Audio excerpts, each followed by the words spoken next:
Knowledge চ্যানেলে স্বাগত জানাচ্ছি। আজকে আমি পঞ্চম শ্রেণীর 82তম ক্লাসটি নিচ্ছি।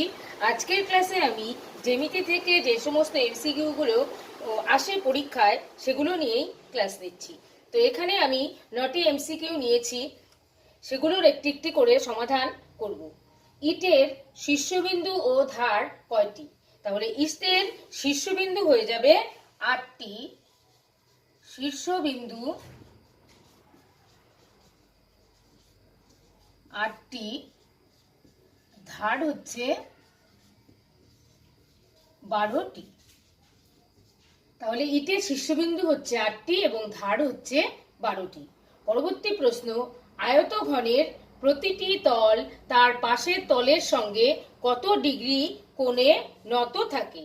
এর উত্তর হয়ে যাবে আয়তঘনের প্রতিটি তল তার পাশের তলের সঙ্গে 90 ডিগ্রি কোণে নত থাকে। এটার উত্তর হয়ে যাবে 90 ডিগ্রি।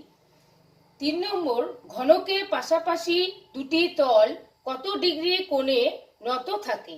তাহলে ঘনকের যে পাশাপাশি যে তল দুটো থাকে সেটাও কিন্তু 90 ডিগ্রি কোণে নত থাকে। 4 নম্বর প্রশ্ন, ফুটবলের আকারের ঘনবস্তুর নাম কি?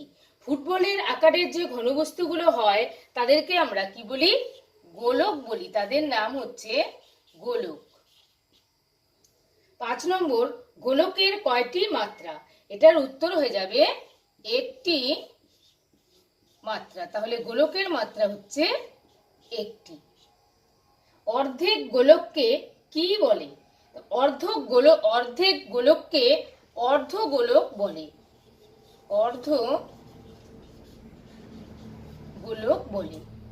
পরবর্তী প্রশ্ন, পিরামিডের আরেক নাম কি? পিরামিডের আরেক নাম হচ্ছে চতুস্তলক। তাহলে এটা আমরা লিখব চতুস্তলক।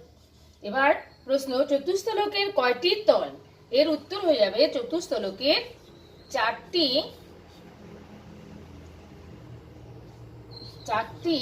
তল।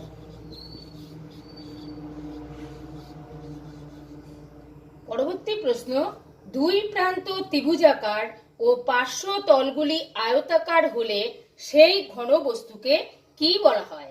এটার উত্তর হয়ে যাবে সেই ঘনবস্তুকে প্রিজম বলা হয়।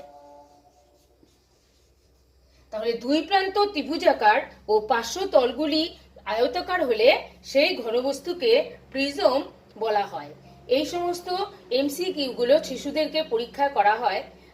এগুলো আমরা শিশুদেরকে অবশ্যই শেখাবো। আজকের এই ক্লাসটি ভালো লাগলে লাইক করবেন, কমেন্ট করবেন, শেয়ার করবেন এবং আমার পরবর্তী ক্লাসটি পেতে আমার চ্যানেলটিকে সাবস্ক্রাইব করে আমার সঙ্গে থাকবেন।